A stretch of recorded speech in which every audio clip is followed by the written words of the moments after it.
Hello, and welcome to Connecting You to You Radio, where we tune in to receive the messages of health and well being that are being broadcast from the soul. I'm your host, Lisa Warner, author of The Simplicity of Self-Healing. I show you how to heal your body naturally by combining your body's innate intelligence with the wisdom of your own soul, so that you can break through the mental programming of limiting beliefs that cause disease and make healing your body and changing your life simple.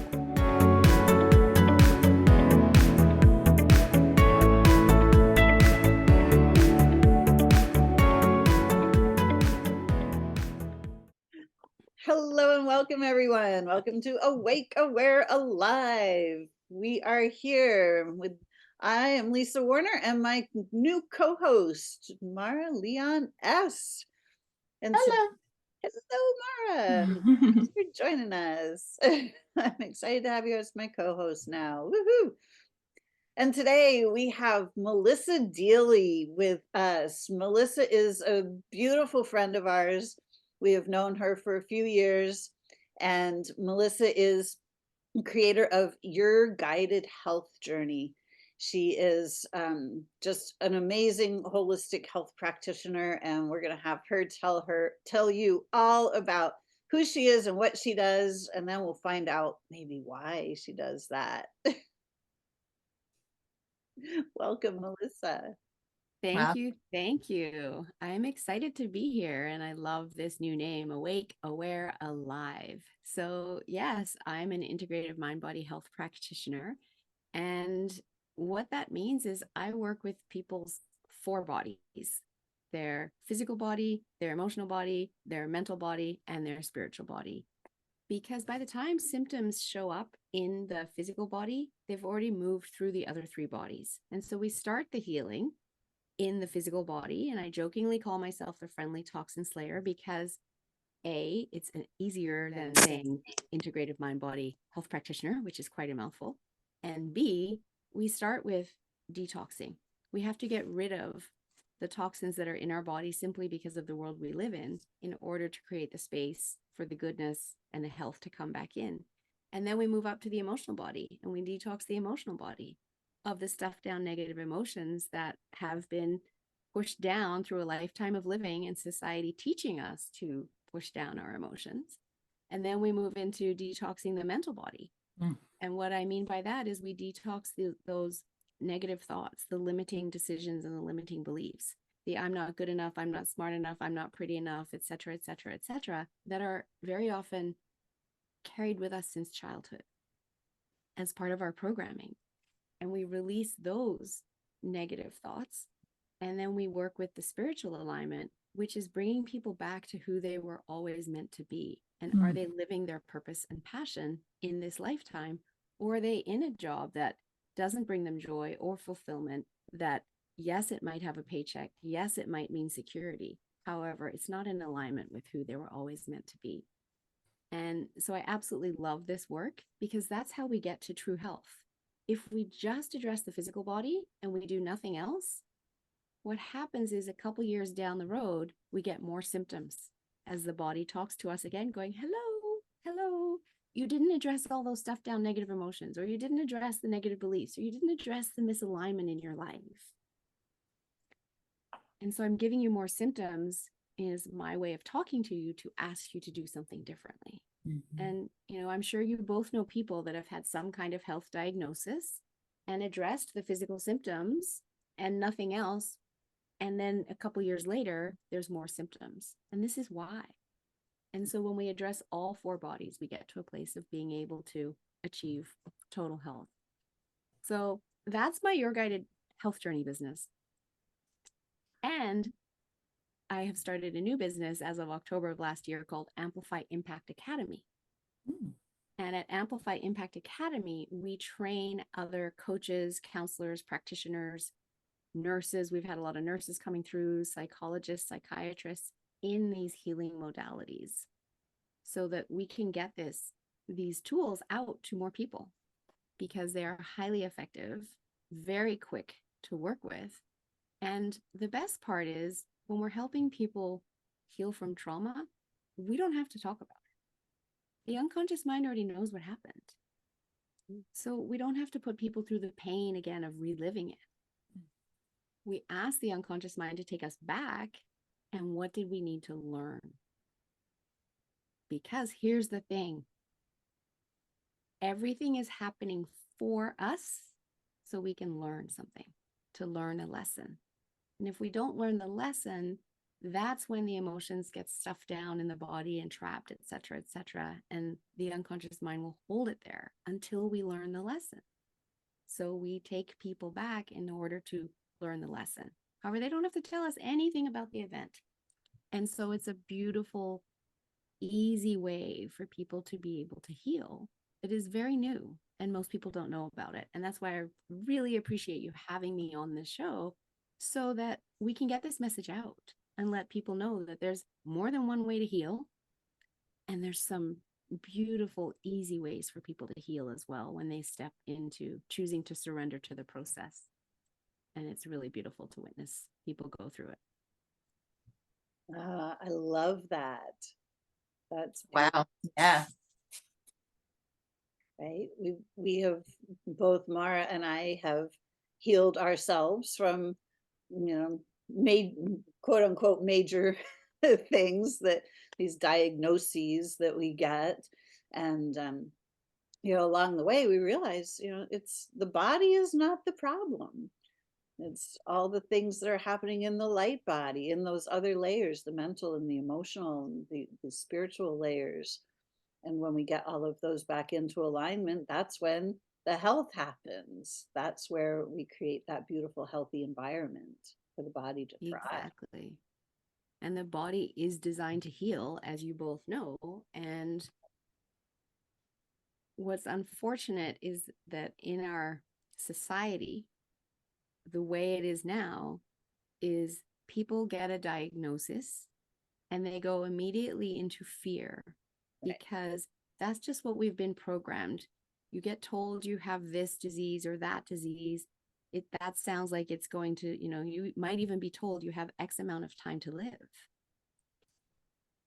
And what I like to encourage people to do is flip that all on its head and say, no, I'm not taking on that story. That isn't my story because I can do this differently.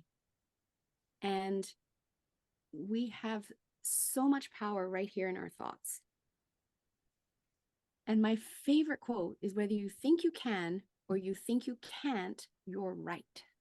Mm-hmm. So instead of thinking you can't heal or you have, focusing on that thought of X amount of time to live, flip it on its head and change the story and change the thoughts. And yes, it's easy to stand here and say this. However, if you start practicing it every day in your life now, you start to be empowered in your own thoughts and you have much more awareness around your thoughts. And you literally create your own reality with the thoughts that you have every single day anyway. So why not make it positive thoughts? Why not run the love story instead of the horror show? And I talk about this so often that I have a little thing on my desk here. Would you rather run the love story than the horror show? And that's all in the power of our thought. Mm-hmm. And again, none of this is taught societally. I didn't know any of this myself until a few years ago. And the more I dive into this work, the more powerful I realize it is. And the more I use it in my life, and it's incredibly empowering. And when it comes to our thoughts, one of the mentors that I've recently found is a fellow by the name of Sydney Banks. And his work in psychology is the only line of work in psychology today that didn't come up through Freud. And of course, Freud was the one who started talk therapy. Now, you both know I'm a hypnotherapist. And when I learned the history of hypnotherapy and how Freud went to the Nazi School of Hypnosis and then threw it all away, it changed my whole foundation of what talk therapy is. Hmm. So would you like me to share that with you? It's kind of a Sure. fun story. Yeah. So for hypnosis to be successful, all that the client needs is to have an unconscious mind, which we all have, and to be able to follow the instructions of the practitioner who's guiding you through the hypnotherapy. That's it. It's really that easy. As I said, Freud went to the Nancy School of Hypnosis in France, and he was really excited about hypnosis. And yet, he, as a hypnotherapist, wasn't successful. So he threw it all away. However, the reason he wasn't successful as a hypnotherapist is simply that he had this nasty little habit of chewing the leaves of cocaine plants. That made all his teeth fall out. Oh boy. And back in the day, you didn't get nice pearly whites that fit really well in your mouth. You got wooden teeth. They don't fit very well in your mouth. And so it's very hard to enunciate clearly. So if someone's mumbling, you can't understand what they're saying. How can they follow his instructions? Right. Because they couldn't understand him because he couldn't speak well. Therefore, hypnosis didn't work for him. So he threw it all away and said, I'm going to create a new method of healing, and it's going to take 600 sessions, and it is not for the poor. Oh my. And the client is going to do all the talking because he couldn't talk well. So he had the clients come to his office and sit in a chair facing away from him. And the reason they faced away from him is, can you imagine what his breath might have smelled like with wooden teeth and saliva? Really bad breath. So they faced away from him and he let them do all the talking. And that is how talk therapy started. Now, talk therapy is very good for raising awareness for people around the thoughts that they're having in their head. However, for people to have to talk through their trauma over and over and over again, that is deepening the neurology of the trauma and re-traumatizing them every time, which is why people go to therapy and often feel like they've been hit by a bus when they leave, because they've been re-traumatized. So I've recently discovered through my mentor the works of Sydney Banks. Now, Sydney Banks he's unfortunately no longer alive either. However, he's was a Scottish fellow, and he came to live in Canada on one of our islands off the west coast. And he was a high school dropout in the sense that he only went to grade 10, and I was a welder, and he felt that he was a very insecure individual and, didn't ever think he was anything special. And then he was attending a conference at one point with his wife where he told somebody else that, oh, I'm very insecure. And somebody else shifted his perspective on that thought. Because it's literally a thought, right? And they shifted his perspective on a thought, which had him, over the course of 3 days, have this divine knowledge come down and show him that a thought is just a thought. It is nothing more than that. And we can choose whether we want to ruminate on that thought and hold on to it. And the more we hold on to it, we blow it up into a bigger and a bigger and a bigger and a bigger story. And the more we say that story over and over again, we deepen the neurology of it. Or we have a choice to let that thought go, I don't like that one. Let it float on by. He likens them to clouds in the sky. They just can float on by. And we can let our thoughts float on by as well. And again, somebody listening might be like, oh, that's so easy to say. Yes, it's easy to say. And yes, it takes practice. However, first you have to understand and just even have that awareness. I don't have to hold on to that thought. What happens if I just let that thought go? And then start practicing it? Mhm. right? And there's a funny meme that my mentor created, and it's a waterfall coming down into a river. And in the river are little poop emojis.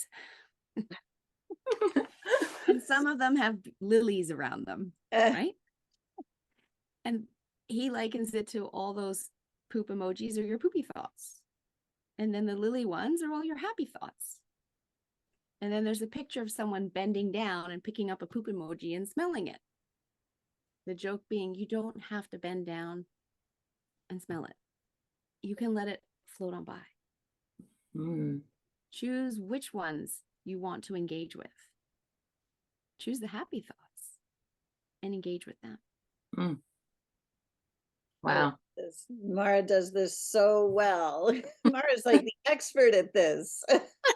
Well, Melissa, I love hearing about the history of this. That those were things I did not know about, and it's so interesting. And yeah, I am getting good at it because I'm learning to be interested and learning to, like, for me, one of the hardest things was to not judge the thoughts. Once I started noticing them, right, when I got to the next phase of, well, this is a thought that isn't serving me, then I would find myself like kind of holding on to it by judging the fact that I was having the thought still. Why am I still having this thought, right? And so one of the things I learned, and I don't know if this is part of what you teach, but one of the things I learned that I love this perspective is to look at it as the thoughts coming up are actually part of the healing process, and not attaching to them allows the healing process to move through and complete, where attaching to them kind of stops that healing process. Or, yeah, and attaching to them by judging them like I was doing, that's one of the ways to what would you call it, to sort of I can't think of the word, suppress, like to suppress the thing that is part of the healing that just wants to move through and complete. So what I'm learning is to just have some neutrality in looking at all these, and curiosity, and going, oh, that's interesting. But yeah, not pick it up and smell it. Exactly. Just watch it go by. And yeah, that's absolutely, this line of work. And I have a book here, which is written by somebody that Sydney Banks mentored, George Pransky, and he is down in Seattle area. And my business partner went to his conference in October. I was at a health conference. She went to this one, so that we're both, capturing all the learning that we can. But life is a metaphor. And I'll just zoom in on that image there for you. Oh, wow. Cool. Sydney Banks and George Pransky talk about the 3 Ps, the 3 principles, which is thought, consciousness, and mind. And this was the divine download that Sydney Banks received. And you can see there that the projector is consciousness. And that's what makes the film come to life, right? And the film is the thought. And then the mind is the plug-in, the electricity. So nothing works without the mind, right? And then you have the thought, and then the consciousness is what adds all the pizzazz to the thought to make it come to life. That's like the, bending down and smelling it. Do you want to engage with it? And what's important for people here to know is if we need to change the movie into the love story, we don't change the projector. We have to change the thought. Right. And also we can change where we plug that in. Yes. Maybe this is a weird way of looking at it, but we've all sort of been plugged into the matrix of programming. And so the thoughts that we're being fed, which are the reals of the projector, are the ones that, don't necessarily benefit us. And so if we plug into something like what you're doing instead, you're using that same technique to sort of program us in a more in the direction that does benefit us. Yeah, and that's individual to each person, right? Based on who they are and where they want to go and the life that they're supposed to be leading and why they came back to Earth this time around, to Earth School.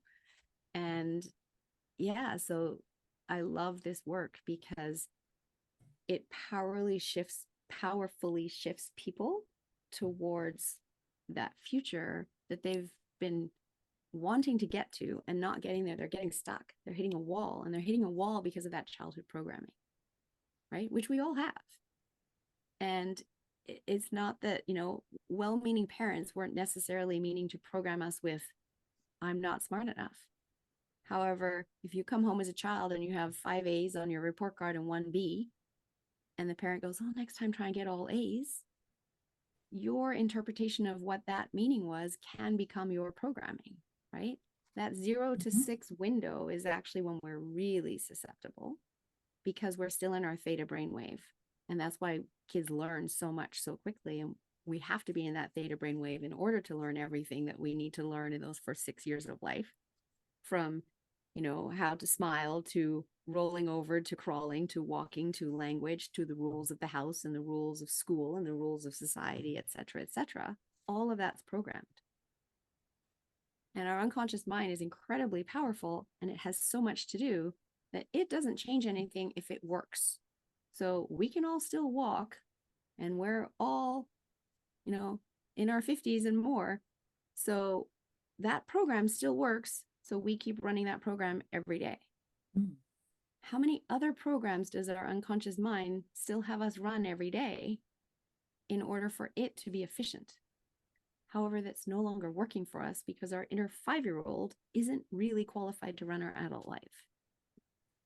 And that's where we get stuck. And people try different things. As long as that inner 5-year-old is still running your life, you're not going to get unstuck. We need to go in and discover, okay, what is that program, that strategy that you're running that worked back then that isn't working now? And we change it literally by rewiring the neurology.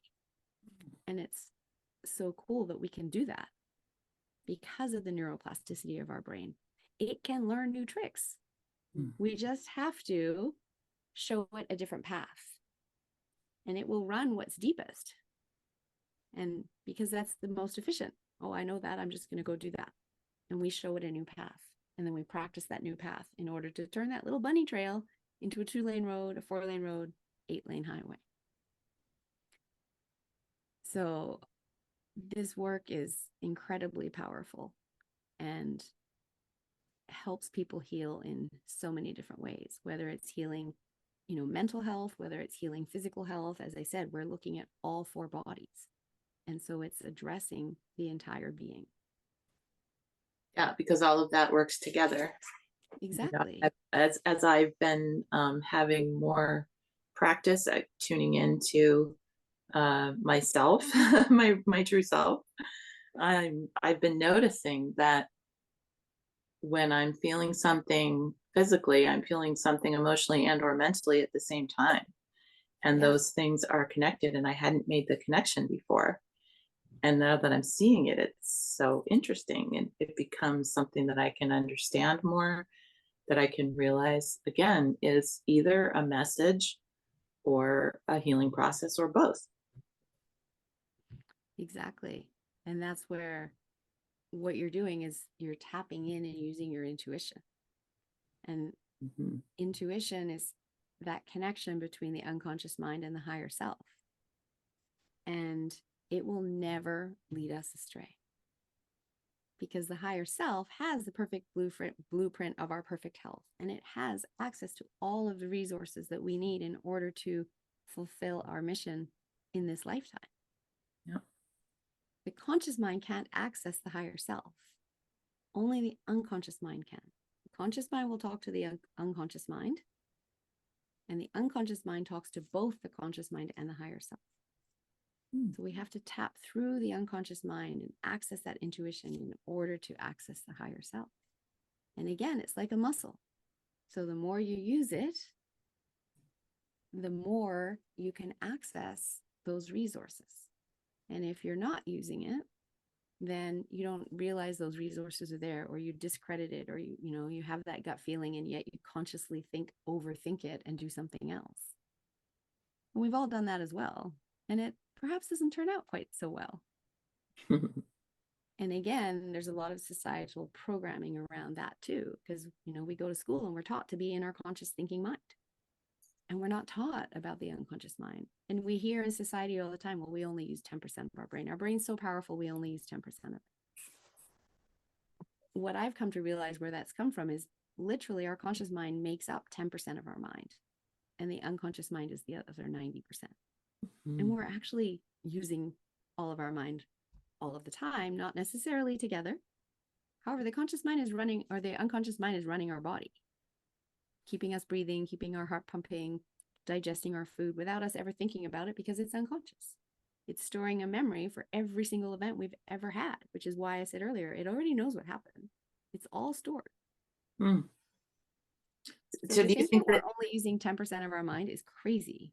10% of our mind is the conscious mind. And that's what, when we go to school, we're taught that's where that's where we do our thinking and our problem solving. And that's what we're taught about.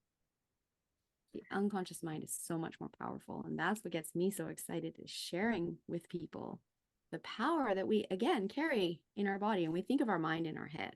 In reality, yes, our brain's in our head. Our mind is different to our brain. And our mind is throughout our entire body. Lisa, I'm jumping in so much. That's all I hope. right. Go ahead.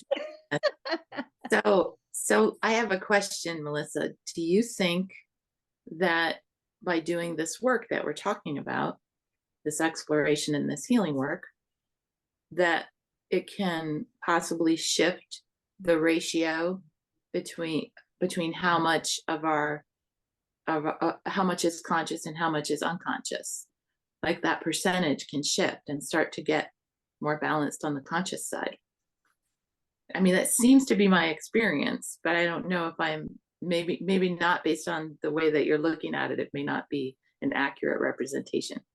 So I think there's two ways of referring to consciousness and unconsciousness there. So that's a slightly different question to what I was talking about. Okay. So when I talk about the conscious mind and the unconscious mind and the 10% and the 90%, those percentages are in relation to the work that is being done by either mind.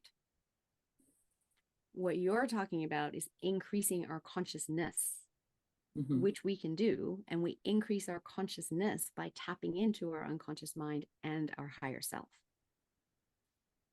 But if you're tapping into it, then you're making the unconscious conscious, right? No? Yes, you're bringing more of the unconscious into your consciousness. Absolutely. However, Okay. That's not, I don't have a percentage on that in terms of, because that would be different for every single individual. Right. As opposed to the 10%, 90% is in relation to the work being done by each of those parts of the mind. Yeah, I get it. Thank you. And so, yes, the more we tap into the unconscious and the higher self, we raise our consciousness. And, as a planet, that's where we're at now, as we've moved into the age of Aquarius, and this fifth paradigm is that we're shifted into now. More and more people are recognizing and wanting to be on the side of the light worker and raising their consciousness and getting that message out to the world that we can do that. Yeah. And, from my perspective, like, we are all the higher self. Like, that's who we are. And, Yes. it's not meant to be, a higher self, like somewhere else. Like, that's who we are. And it's all of this, faulty programming, all of these, anti-life beliefs that we have been taught, that then start to kind of dumb us down from that higher self. So really what we're all in now is this detox process of clearing out all of the garbage that has been shoved into our minds, so that we can actually heal and we can actually be who we're meant to be. Yes. And we are so incredibly powerful. And over the course of history, time and time again, as humans realize something, learn something new, if they don't understand it, the fear comes in and we push it down. And that very much happened with hypnotherapy. And hypnotherapy has been around since the beginning of time. And over that, all the way till now, it's risen up in popularity as a powerful healing modality and then been squashed and risen up and been squashed. Because when people realize just how powerful it is, they become afraid of it and they don't know if it's going to be safe, because how can that possibly happen so quickly, that shift? That seems scary to me. Let's squash it down. And the same has happened as to the programming that you talk about, that the unconscious mind and the higher self have so many resources, are so powerful. And as humans, we didn't understand it. So we just squashed it down. We even named it the subconscious, which means less than, lower than, which is why you'll never hear me say subconscious, because it is not less than or lower than. And we call it the unconscious, which has nothing to do with requiring to call 911. It is simply another aspect of your mind that we're really starting to understand now. And yet I would venture to say we still only understand tiny, tiny little bit of the power of our mind. And that's why I love that quote so much. Whether you think you can or you think you can't, you're right. You can't do anything in your life without first having the thought. So what is that thought? Right. And look at all the thoughts that are thrown out there for public purview every day. Just turning on the news, going to a movie, listening to music. Think of all of those thoughts. Going to school. Think these thoughts now. Nope, now bell rings. Okay, now we're going to go think these other thoughts. Which is why I recently wrote an article on LinkedIn talking about the power of asking why.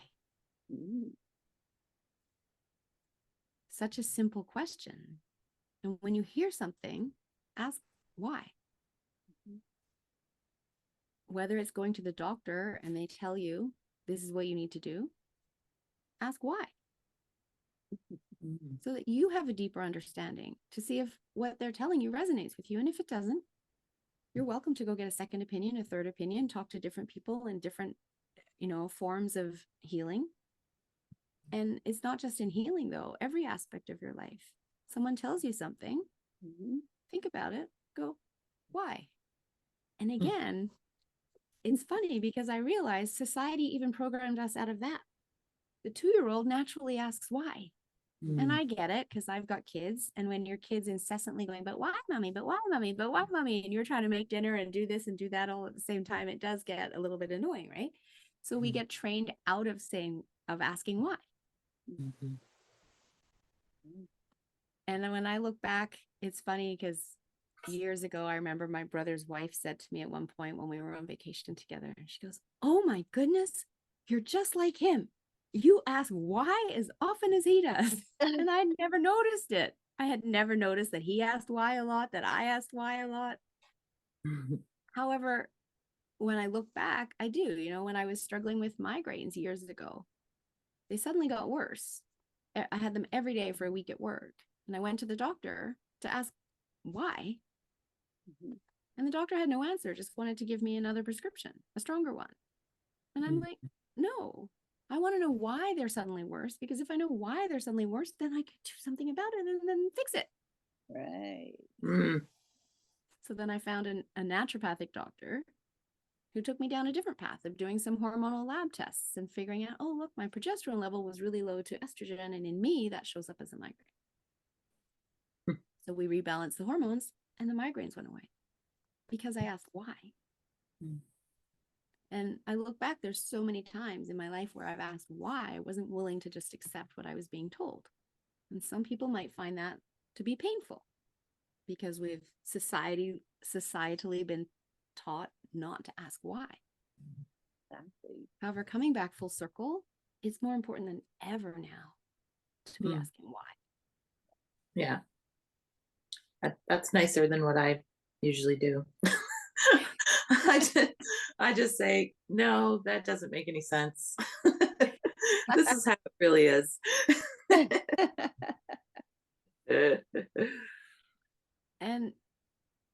in that process, there's still a piece of the why, right?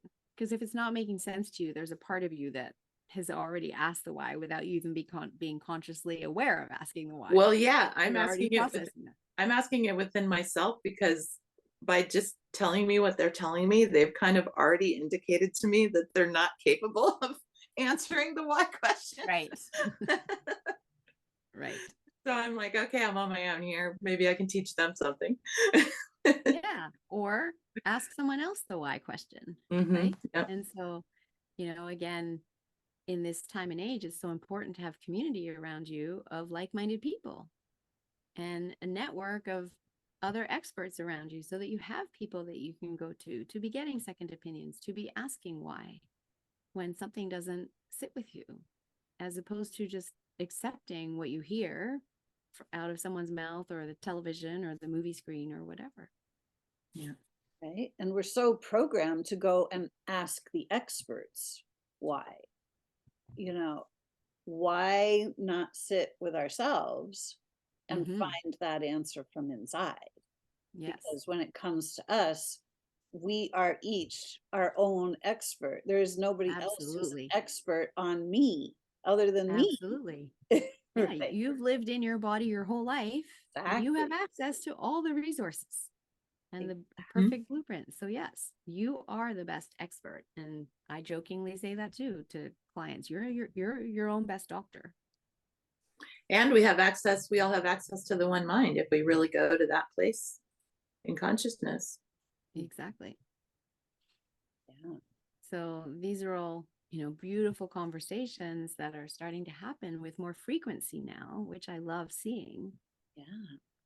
As people awaken and become aware, and then can become truly alive, because when you awaken and you're aware, you live your life differently. You stand in your power differently.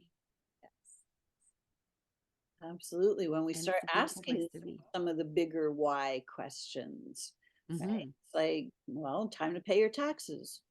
Why? Like, why are we doing that? You have to register your vehicle. Why? We start asking some of the questions that we've been taught never to ask. Just do it because these are the rules. When we start to question the rules, it's like, oh, we start to do a little bit more digging. We start to realize that, wait a second, the rules don't have to be the rules. They're just rules because everybody agrees on them. And when we start to realize that we have a lot more latitude than we think we do, we start to realize that we're far more free than they want us to be with people who are in control. So it's really about, like you're saying, clearing out all of those old beliefs that we've been taught and really tuning into the power of our own minds and to use that inner guidance as our discernment. Because, like you said, it will never steer us wrong. Exactly. And I love knowing that. And I love being able to access that. Yeah. Because then in wherever I'm at with decision making, I can move forward with so much confidence. And that's a beautiful place to be. It is. Melissa, are you finding that, because it feels to us like now is the time, are you finding more people are becoming ready for this information and this shift of being, of consciousness, of way of looking at things and all of that? Yes, absolutely. So that there's the morphogenic field, and we get closer and closer to that tipping point, right? So have you heard the story of how we learned about the morphogenic field and how the knowledge comes down, like enough knowledge, and there's that flow, right, through the quantum field? So it was a Russian study, or a study off the coast of Russia, off some islands in Russia, of monkeys. And monkeys don't swim. So that's why at the zoo, there's always a moat around the monkeys. The fence is to keep the people out. The moat is to stop the monkeys climbing the fence and escaping. And they were studying these monkeys. And one day, one of the researchers picked an orange off a tree and then washed it in the ocean without even thinking, unconsciously doing it, and then started eating the fruit. And the next day, they noticed a monkey washing his fruit. And they're like, oh no, we've ruined this research. Now we have to go to another area and start the research over. So let's go to the far side of the island, because it's highly unlikely a monkey will have, gone across to the other side of the island, and set up over there. And they went over to the far side of the island to find the monkeys were washing their fruit. So they went, okay, we just have to go to a completely different island and start over. And they went to a completely different island that there's no way one of those monkeys could have traveled over to, because they don't swim. And the monkeys over there were washing their fruit. And it's because of that morphogenic field and the connectedness between the monkeys. And we have that as humans as well. And as more humans start to understand consciousness and the light worker, and that we can live a different way, that morphogenic field is impacted, and eventually we get to a tipping point where it just moves through all of humanity very, very quickly. So we're still on the rising up now. However, that is escalating. Absolutely. And that's inside our bodies as well. The same thing. Yes. Absolutely. Because again, all of that is happening without us actually consciously doing anything, right?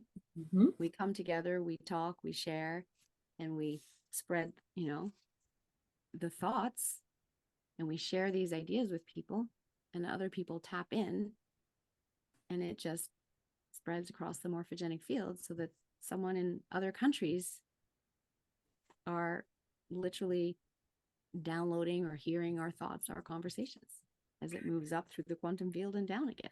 Yep. So now we just do that with peacefulness. We can get peaceful enough within ourselves and among each other to create that field that spreads everywhere. Exactly. It's on Earth. And we can get there. We can get there. Yep. Oh, we can. It's so exciting. It's such an exciting time to be alive. It really is. There's so much hope. And for people that are feeling like there isn't hope, I recommend that you turn off the television. Yes. And if you've already done that and things haven't shifted for you, then start to become aware of the conversations that are happening around you by other people in your community. And are those conversations lifting you up, or are they taking you down? And they might not be taking you down in the sense of they're, negative towards you. I'm talking about your energy level. Is your energy level being drained being around those people? And if it is, start to think about who lifts me up, who boosts my energy when I'm with them, and spend more time with them. Exactly. And be one of those people too. Exactly. Notice what's coming out of your own mouth when you're in conversation. Yes, absolutely. Because one of the prime directives of the unconscious mind, and the prime directives is job, and there's about 20 of them that I teach in my training. One of them, though, is that it takes everything personally. Everything. So whether it hears the conversation of a group that you're in and they're all talking negatively, your unconscious mind doesn't know that that's about them and not you. So it's taking it in and thinking it's about you, and that drains your energy. And so something that I use all the time is, even if in training I'm trying to explain things to people, and I said it earlier on this, I'm not smart enough, I'm not good enough, I'm not clever enough, cancel, cancel, cancel. So my unconscious mind doesn't take that in. And so, yeah, we are the average of the 5 people we hang around with the most. Choose those people wisely. And you can't choose your family. Your family's your family. And if your families are being, doing the crabs in the bucket to you, and you're trying to grow, and go down a different path and they're trying to pull you back, know that they're doing that out of love because they're worried they're going to lose you. That's right. And just let them know that they're not going to lose you if they let you go to do what you need to do. There's that saying, and I'm going to butcher it, and I remember it from when I was a child, but something along the lines of, the greatest thing that you can do for someone you love is to let them go and watch them fly. Not hold on to them, even though you want to just cuddle them and hold on to them forever. Because when you let them go and they can fly, they'll always come back to you. Versus being the crabs in the bucket and not letting them go. I love that. And the other message I often tell people is that if you want to do something and you're excited about it and you tell someone else and the first words out of their mouth is, you can't do that, I want you to know that that has nothing to do with you. Remember, the unconscious mind takes everything personally. So their unconscious mind has processed what you want to do as if it's them, and then is running that against their resources, their passions, their skill set, and has said, you can't do that, meaning the other person. They don't have your skill set, your passions, your desire, etc., etc. They can't do what you just said you wanted to do. You can. Yeah. And unfortunately, too many people stop doing something because they've been told, you can't do that. Cancel, cancel, cancel. Yes, you can. Yeah. That's funny. I actually heard in my head the response where they say, you can't do that. And I respond, yes, you can. Exactly. Yes, you can. You can. Exactly. You can do anything you set your mind to, because it's the power of thought. Whether you think you can or you think you can't, you're right. And sorry, I talked over you there, Lisa. Yeah, no, I was just saying that if we've been given a vision of something, then if we can see it, we can do it. You know, Exactly. why we've been given that vision. Exactly. It's beautiful. Wow. So, Melissa, this has been such a beautiful conversation. It has been. I really appreciate the opportunity to come and share these thoughts, these concepts, these ideas, and introducing people to the fact that there are many ways to heal and that they have the power within. Absolutely. Yeah. I just go ahead, Maura. I just want to say you're doing such important work, Melissa. Thank you so much for being so committed to it. I can tell you're really passionate about it as well. And so I am absolutely certain that anyone who works with you is getting results because of that passion being transferred. And thank you very much. Yes, I do absolutely love this work and love sharing it and letting people know that it's available to them. Awesome. Beautiful. So what do you have coming up for if somebody wants to reach out to you and work with you? Do they work with you one-on-one? Do they do courses with you? What do you have for everybody? It really depends what they would like to do. So next Tuesday, I don't know when this is coming out, January 14th, we have a Meet Your Unconscious Mind workshop at 10 a.m. Pacific, which is, that introductory step for people. There's no charge and people can come and just start to learn about their unconscious mind. And we have a number of different courses, whether it's learn self-hypnosis, learn higher self-hypnosis. We have an 8-day practitioner training where in 8 days people can become designated in NLP, timeline therapy, hypnotherapy, and NLP results coaching, which is a really powerful interactive program. There is some pre-work, so we can get through it all in 8 days. The pre-work is simply audios to listen to unconsciously, in the sense that you don't have to listen and take notes. And we also then follow that with a master practitioner training that allows people to guarantee their results for clients, because we're literally rewiring the neurology and the people can no longer do the behavior or the problem that they came to you with in the first place. So whether it's going through the breakthrough as an individual for yourself, or whether it's going through the trainings in order to be able to work with clients, we have all of that available through either your guided health journey or the Amplify Impact Academy. Nice.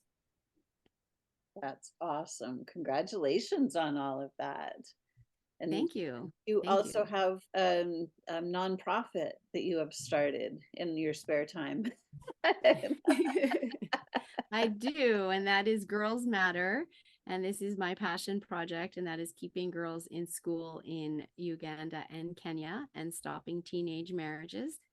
Because unfortunately, in many countries around the world, high school education is not free. And when it comes down to the choice of putting food on the table or paying for education, food on the table is more important. And then the girls don't get to go to school and very often get married off as teenagers, because then they become someone else's problem to feed. And so we fundraise to keep the girls in school, to provide menstrual supplies, which they also don't have otherwise. And that allows them to go to school every day of the month. And that empowers them to lead their best life. And when we educate the other half, meaning the girls, it actually grows the GDP of nations. I saw a stat once that said if India could educate just 1% more girls, they would grow their GDP by $5.5 billion. And I realized there's the answer to bring countries out of poverty, is educate the other half, grow the GDP, and it becomes self-sustainable. And maybe they'll start. Oh, sorry, go ahead. I was going to say our tagline is that we break the poverty cycle, one girl, one family, one village at a time. Beautiful. I'm going to say maybe they'll also start learning from you how to educate those girls properly.